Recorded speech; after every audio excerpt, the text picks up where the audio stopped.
Is there anything more frustrating, more invalidating than knowing in your gut that your pain is real, that your service changed you forever, only to walk out of that C&P exam feeling like you failed? You gave everything, you showed up, you told your truth, and yet the denial letter arrives. It's not just an administrative mistake, it feels like a personal betrayal. We're going to break down the cold, hard reality of why so many honest, suffering veterans, maybe even you, walk into that compensation and pension exam with genuine conditions and still walk out with a 0% rating or an outright denial. This isn't about whether your pain exists. It's about the clinical language, the legal requirements, and the fundamental misunderstanding of the system itself. If you've ever felt like the VA just doesn't believe you, stick around, because the reasons you fail are often entirely fixable, but they require a shift in perspective from a veteran to a claimant. The single biggest obstacle veterans face in a C&P exam isn't the condition itself. It is the deeply ingrained warrior mindset trap. Think back to your time in service. What was the absolute worst thing you could do? Complain. Show weakness. Admit you were hurting. You were trained systematically to suck it up, drive on, and minimize physical and mental distress.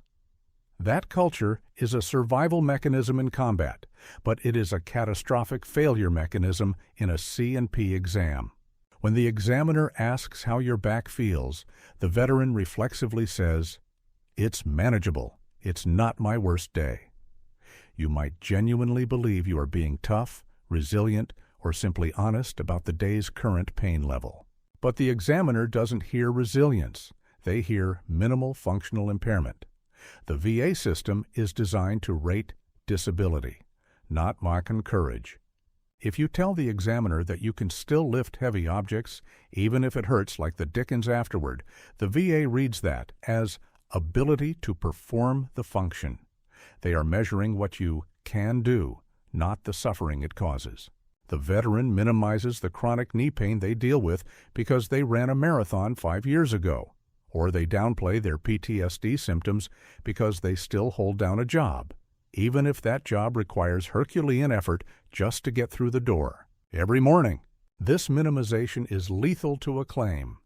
You must learn to articulate the severity and frequency of your symptoms, even if it feels uncomfortable or unnatural to describe your worst self. You must transition from the mindset that says, "I am fine," to the mindset that accurately describes, "This condition prevents me from living a normal life X% of the time." The examiner needs to see the worst day, the days you can't get out of bed, the days you snap at your family.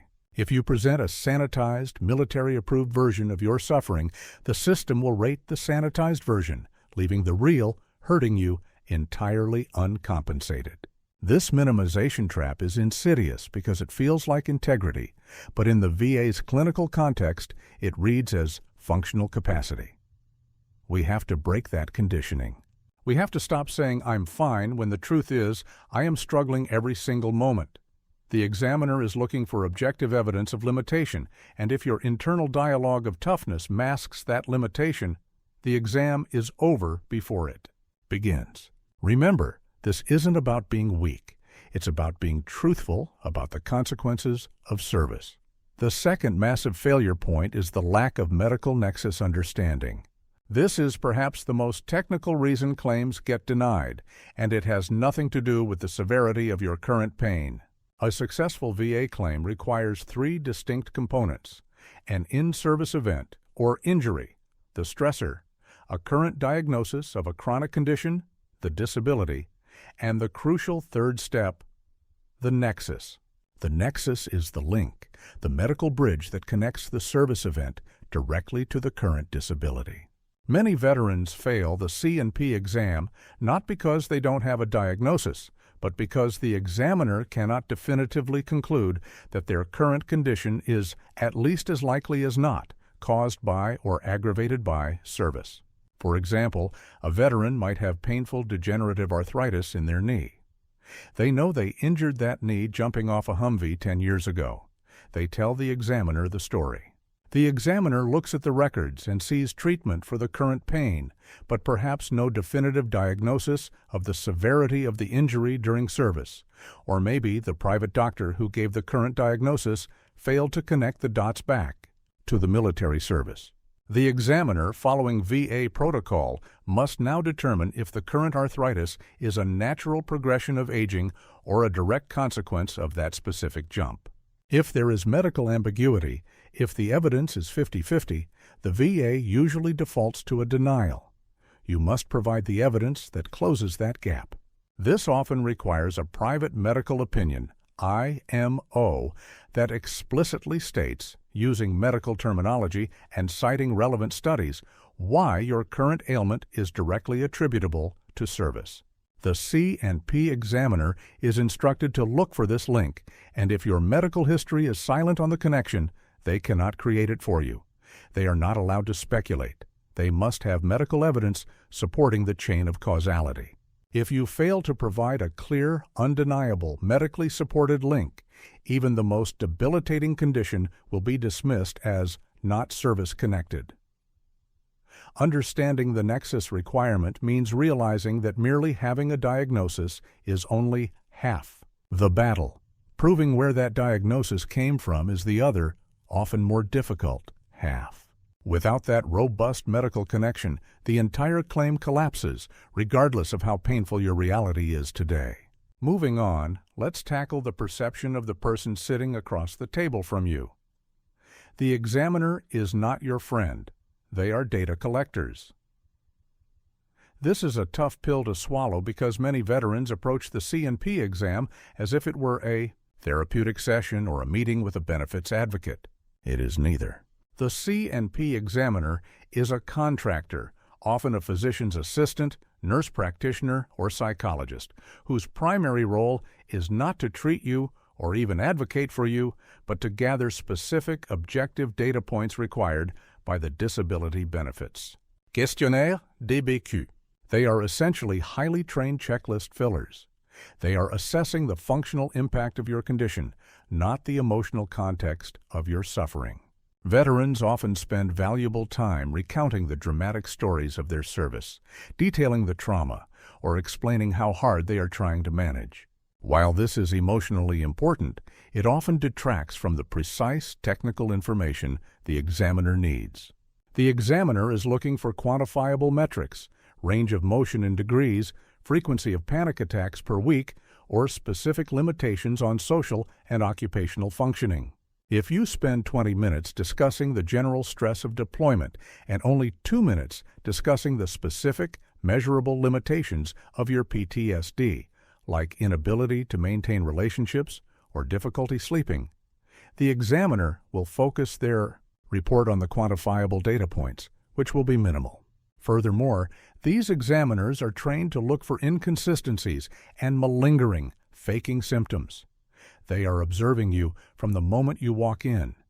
Did you struggle to sit down, but then comfortably cross your legs? Did you claim severe back pain but effortlessly bend over to pick up your dropped keys? These subtle observations, often called functional observations, are documented and can easily contradict your verbal testimony, leading the VA to doubt the severity of your claim.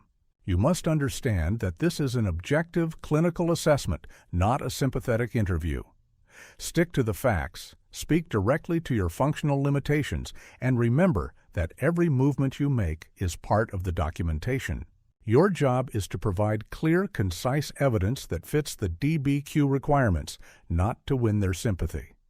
The fourth major pitfall is the reliance on memory over documentation, leading to the documentation gap. The VA system runs on paper, or digital records rather. If it wasn't documented in service, it often didn't happen in the eyes of the VA.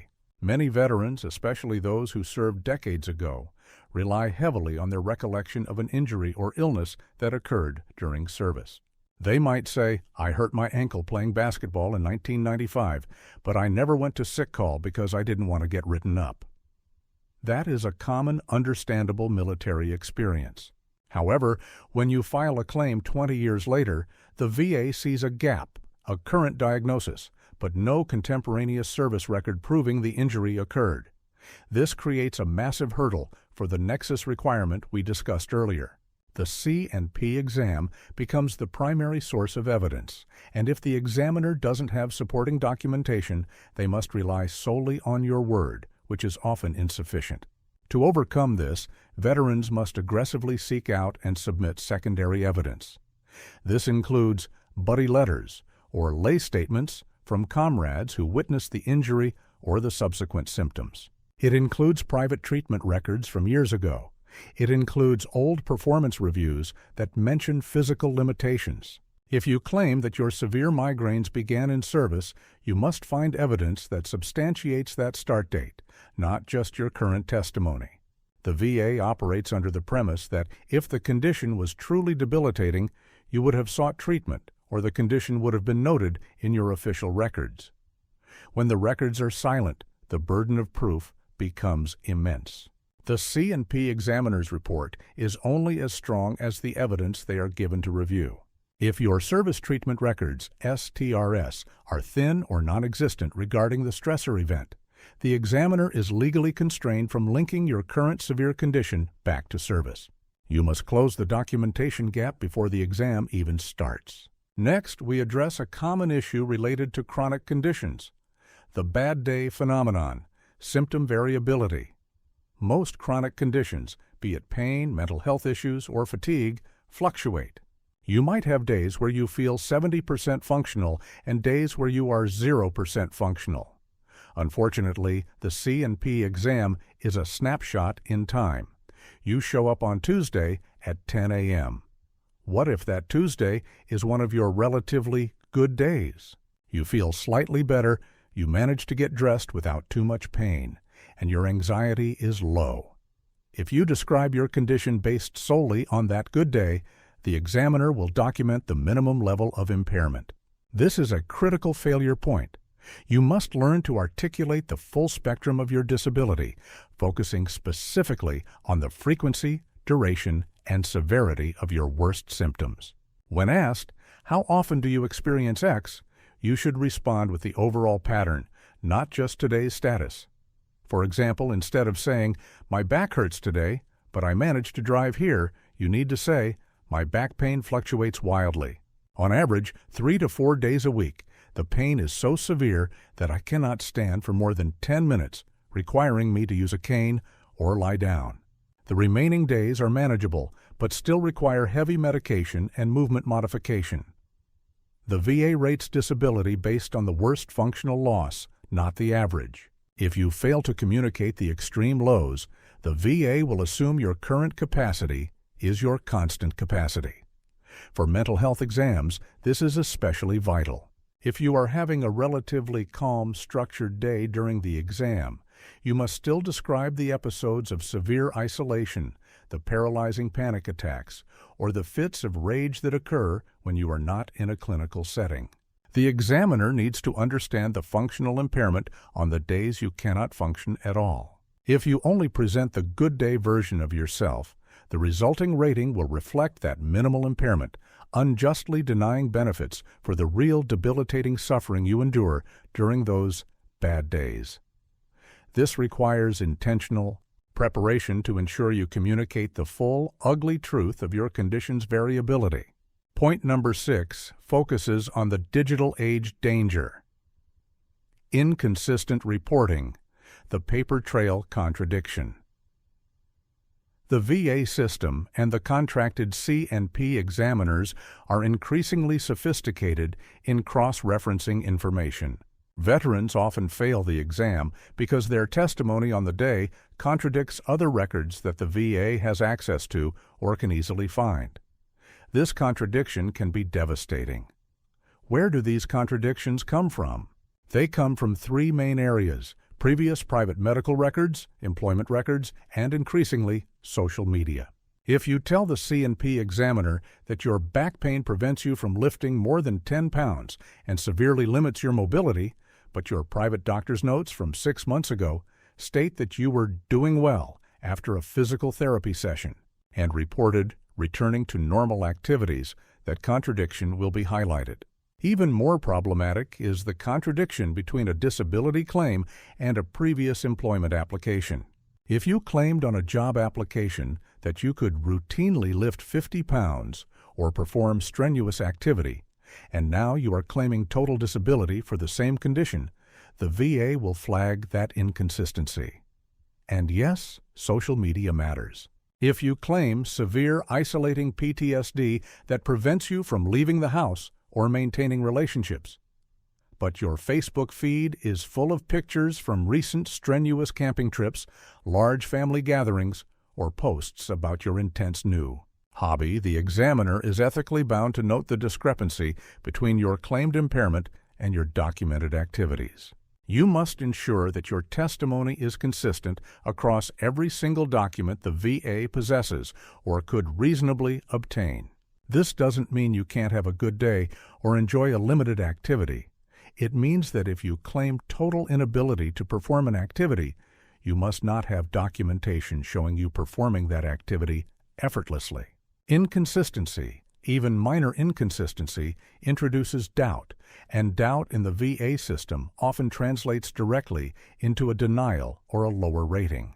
The VA is looking for an accurate picture of your functional capacity, and if the paper trail suggests you are more functional than you claim, the exam will likely be deemed unsuccessful, regardless of your actual pain level. Finally, the seventh reason so many veterans fail is that they are speaking the language of pain, while the VA is speaking the language of objective measurement.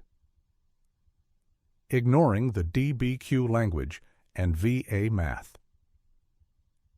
Veterans often describe their suffering in terms of pain, emotional distress, and discomfort.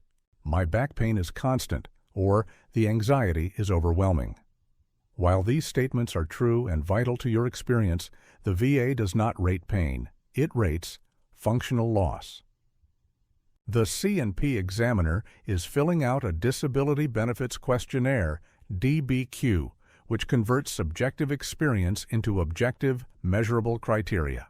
For musculoskeletal claims, like knees, back, or shoulders, the critical measurement is range of motion. If your knee has a limited range of motion of X degrees, that is the objective measurement the VA uses to assign a percentage. If you tell the examiner your knee hurts too much to move and you stop the movement prematurely, but the examiner notes that your active range of motion is within the normal limits of the rating schedule, you will receive a low rating or 0%, even if the pain is agonizing. The pain itself is only rated if it causes severe functional impairment. For mental health claims, the VA looks at things like occupational and social impairment, using a scale from 0 to 100. They want to know, how often do you miss work? Can you maintain hygiene? Can you handle money? Do you have suicidal ideation? If you focus solely on the feeling of depression without providing specific examples of the resulting functional breakdown, the examiner cannot accurately check the boxes that lead to a high rating. Failing the C&P exam often means failing to translate your subjective suffering into the VA's objective clinical metrics. You must study the DBQ for your specific condition and understand what measurements the VA uses to assign a percentage. During the exam, you need to focus your testimony on these specific metrics: how your range of motion is limited, how many days you are non-functional, and the specific impact on your social and occupational life. If you speak only the language of pain, the VA will not hear the language of disability. So, where does this leave us? The reality is that failing a C&P exam when your condition is genuine is rarely about a lack of truth. It is almost always about a lack of preparation, a misunderstanding of the process, or the deeply ingrained habit of minimization. We discuss the insidious warrior mindset trap that forces you to minimize your real symptoms, the technical necessity of proving a strong medical nexus, and the critical need to recognize that the examiner is a data collector, not an BCD advocate. We covered the necessity of overcoming the documentation gap by providing robust secondary evidence, the importance of articulating the bad day phenomenon, to capture the full severity of your condition and the danger of inconsistent. Reporting that can destroy your credibility. Finally, we emphasize the necessity of speaking the VA's language of objective functional loss rather than the language of subjective pain. Your condition is real, your suffering is valid. But the VA system is a legal framework disguised as a medical process. To succeed, you must stop being just a veteran telling your story and start being a claimant providing objective, documented, and clearly articulated evidence of functional impairment. Take these 7 points, review your own preparation, and approach your next exam not with hope, but with a strategy designed to translate your genuine pain into the quantifiable disability the VA system requires.